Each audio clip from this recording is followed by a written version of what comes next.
ಪಾಲಾರ್ ಸಾರಥಿ digital ಮೀಡಿಯಾಕ್ಕೆ ಸ್ವಾಗತ. ನಿಮ್ಮ ವಿಶ್ವಾಸಾರ್ಹ ಸುದ್ದಿಗಾಗಿ ಈಗಲೇ ಚಂದಾದಾರರಾಗಿ.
ಊರಲ್ಲಿ ಉತ್ಸವ, ಜಾತ್ರೆ, ನಿನ್ನೆ ಕಲ್ಯಾಣೋತ್ಸವ ಆಗಿದೆ.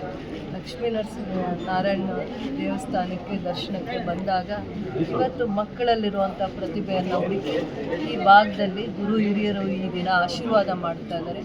ಏನು ಮಕ್ಕಳಲ್ಲಿ 10th ಡಿಸ್ಟಿಂಕ್ಷನ್ ಬಂದಿರೋದು, 85% ತೆಗೆದಿರುವಂಥ ವಿದ್ಯಾರ್ಥಿಗಳನ್ನು ಗುರುತಿಸಿ PUCಯಲ್ಲಿ 85% ಎಬೋವ್ ಮತ್ತು 85% ಏನು ಅಂಕಗಳನ್ನು ಪಡೆದಿದ್ದಾರೆ ಆ ಮಕ್ಕಳನ್ನ, ವಿದ್ಯಾರ್ಥಿಗಳನ್ನು ಗುರುತಿಸಿ ಅವರ ಪ್ರತಿಭೆಯನ್ನು ಗುರುತಿಸಿ ಇಂಥ ಹಳ್ಳಿಗಾಡಿನಲ್ಲೂ ಕೂಡ ಇಲ್ಲಿರುವಂಥ ವ್ಯವಸ್ಥೆಯಲ್ಲಿ ಆ ಮಕ್ಕಳು ಏನೇ ವ್ಯವಸ್ಥೆ ಇದ್ದರೂ ಕೂಡ ಇಲ್ಲಿ ಅವರು ಸ್ವಂತ ಪರಿಶ್ರಮ ಮತ್ತು ಶಿಕ್ಷಕರ ಏನು ಸಹಕಾರದಿಂದ, ಗುರು ಹಿರಿಯರ ಸಹಕಾರದಿಂದ, ತಂದೆ ತಾಯಿಗಳ ಪ್ರೋತ್ಸಾಹದಿಂದ ಆ ಮಕ್ಕಳು ಅವರ ಪ್ರತಿಭೆಯನ್ನು ಗುರುತಿಸ್ಕೊಳ್ಳುವಂಥದ್ರಲ್ಲಿ ಯಶಸ್ವಿಯಾಗಿದ್ದಾರೆ.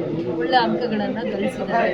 SSLCಯಲ್ಲಿರ್ಬೋದು, PUCಯಲ್ಲಿರ್ಬೋದು. ಈ ಮಕ್ಕಳ ಪ್ರತಿಭೆಯನ್ನು ಗುರುತಿಸಿ ಮತ್ತು ಇಲ್ಲಿ ಇದೇ ಊರಿನಲ್ಲಿ ಓದಿರುವಂಥ ಹಳೆಯ ವಿದ್ಯಾರ್ಥಿಗಳು ಸುನಿಲ್ ಮತ್ತು ಸುರೇಶ್ ಇವರು ಆ ಮಕ್ಕಳಿಗೆ ಪ್ರೋತ್ಸಾಹ ಕೊಡಬೇಕು ಅನ್ನುವಂಥದ್ದು ದೇವರ ಕಾರ್ಯ ನಡೆಯುವಂಥ ದಿನದಲ್ಲಿ, ದೇವಸ್ಥಾನದಲ್ಲಿ ಶುಭ ಕಾರ್ಯಗಳು ನಡೆಯುವಂಥ, ಉತ್ಸವ ನಡೆಯುವಂಥ ದಿನಗಳಲ್ಲಿ ಈ ಮಕ್ಕಳನ್ನು ಗೌರವಿಸಬೇಕು, ಅವರ ಪ್ರತಿಭೆಗೆ ತಕ್ಕ ಗೌರವ ಸಿಗಬೇಕು ಅಂತ ಅಂದ್ಬಿಟ್ಟು ನಮ್ಮ ಊರಲ್ಲೂ ಇಂಥ ಪ್ರತಿಭೆಗಳು, ಆಣಿಮುತ್ಯಗಳು ಇದ್ದಾರೆ ಅನ್ನೋವಂಥದ್ದು ಗುರುತಿಸಿ ಮತ್ತು ಇದೇ ದಿನ ದೇವರ ಉತ್ಸವಕ್ಕೆ ಭಾಳ ಜನ ಭಕ್ತಾದಿಗಳು ಬಂದಿರ್ತಾರೆ.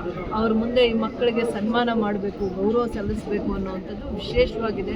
ಈ ಥರದ್ದು ಹಲವು ಕಾರ್ಯಕ್ರಮಗಳು ಮಾಡಿದಾಗ ವಿದ್ಯಾರ್ಥಿಗಳ ಪ್ರತಿಭೆಗೆ ಪ್ರೋತ್ಸಾಹ ಸಿಕ್ಕಾಗೆ ಆಗುತ್ತೆ. ಹಳ್ಳಿಯಲ್ಲೂ ಕೂಡ ಇಂಥ ಪ್ರತಿಭೆ ಇದ್ದಾರೆ. ಹಳ್ಳಿಯಲ್ಲಿ ಓದುವಂಥ ಮಕ್ಕಳು ನಾಳೆ ಮತ್ತೆ ಅವರು ಯಾವ ಹಂತಕ್ಕೆ ಬೇಕಾದರೂ ಓದುವಂಥ, ಇವತ್ತು ಈ ಛಲ ಇರುವಂಥ ಮಗು ನಾಳೆ ಭವಿಷ್ಯದಲ್ಲಿ ದೇಶಕ್ಕೆ ಆಸ್ತಿ ಆಗ್ತಾಳೆ. ಎಷ್ಟು ವಿದ್ಯಾಭ್ಯಾಸ ಮಾಡ್ತಾರೆ ಅನ್ನೋವಂಥದ್ರಲ್ಲಿ ಅವರು ಯಾವುದೇ ದಾರಿಯನ್ನು ಆರಿಸ್ಕೊಂಡು ಅವರು ಇವತ್ತು ವಿದ್ಯಾಭ್ಯಾಸ ಮಾಡಿ ನಾಳೆ ಜೀವನದಲ್ಲಿ ಅವಳು ಆ ವಿದ್ಯೆನೇ ಅವಳಿಗೆ ಗೌರವವನ್ನು ತಂದುಕೊಡುತ್ತೆ. ಮತ್ತು ಯಾರು ವಿದ್ಯಾಭ್ಯಾಸ ಮಾಡಿರ್ತಾರೆ ಅವರು ಸಮಾಜವನ್ನು ಕಟ್ತಾರೆ, ಸಮಾಜಕ್ಕೆ ಆಸ್ತಿ ಆಗ್ತಾರೆ ಅಂತ ಹೇಳ್ತೀವಿ. ಯಾರೇ ವಿದ್ಯಾವಂತರು ದುಡಿದು ದೇಶವನ್ನು ಕಟ್ಟುವಂಥ ಲಕ್ಷಣಗಳಿರುತ್ತೆ. ಅವರು ಯಾವುದೇ ವೃತ್ತಿಯನ್ನು ಆರಿಸ್ಕೊಂಡು ಈ ವಯಸ್ಸಿಗೆ 16 ವರ್ಷ 17 ವರ್ಷದಲ್ಲಿ ಇವತ್ತು ಈ ಪ್ರತಿಭೆಯನ್ನು ನೋಡ್ತಾ ಇದ್ದೀವಿ ಅಂದರೆ ಭವಿಷ್ಯದಲ್ಲಿ ಇವರಿಗೆ ಒಳ್ಳೆಯ ಪ್ರೋತ್ಸಾಹ ಸಿಕ್ಕಿ ಒಳ್ಳೆ ವಿದ್ಯಾಭ್ಯಾಸ ಮಾಡಿದಾಗ, ಶಿಕ್ಷಕರು ಕೂಡ ಇಲ್ಲೇ ಬಂದಿದ್ದಾರೆ, ಇವರು ಒಳ್ಳೆ ವಿದ್ಯಾಭ್ಯಾಸ ಮಾಡಿದಾಗ ಈ ಊರಿಗೆ ಭಾಳ ಗೌರವ ಬಂದಿದೆ ಅಂತ ನಾನು ಹೇಳ್ತೀನಿ. ಈ ಊರಲ್ಲಿ ಇಷ್ಟು ಜನ ಗುರು ಹಿರಿಯರ ಸಾನ್ನಿಧ್ಯದಲ್ಲಿ ಈ ಮಕ್ಕಳಿಗೆ ಈ ಪ್ರತಿಭಾ ಪುರಸ್ಕಾರ ಕಾರ್ಯಕ್ರಮ ಹಮ್ಮಿಕೊಂಡಿರುವಂಥವ್ರು ಎಲ್ಲರಿಗೂ ದೇವರ ಆಶೀರ್ವಾದ ಸಿಕ್ಕಲಿ. ಈ ಮಕ್ಕಳು ಭವಿಷ್ಯದಲ್ಲಿ ಏನೇ ಆಗಲಿ, ಯಾವುದೇ ಹಂತಕ್ಕೆ ಓದಲಿ, ಆದರೆ ಊರಿಗೆ ಗೌರವ ತರ್ತಾರೆ, ತಂದೆ ತಾಯಿಗೆ ಗೌರವ ತರ್ತಾರೆ, ಅವರಿಗೆ ಪಾಠ ಕಲಿಸಿರುವಂಥ ಶಿಕ್ಷಕಿಯರಿಗೆ ಗೌರವವನ್ನು ತರ್ತಾರೆ. ಭವಿಷ್ಯ ಉಜ್ವಲವಾಗಿರಲಿ.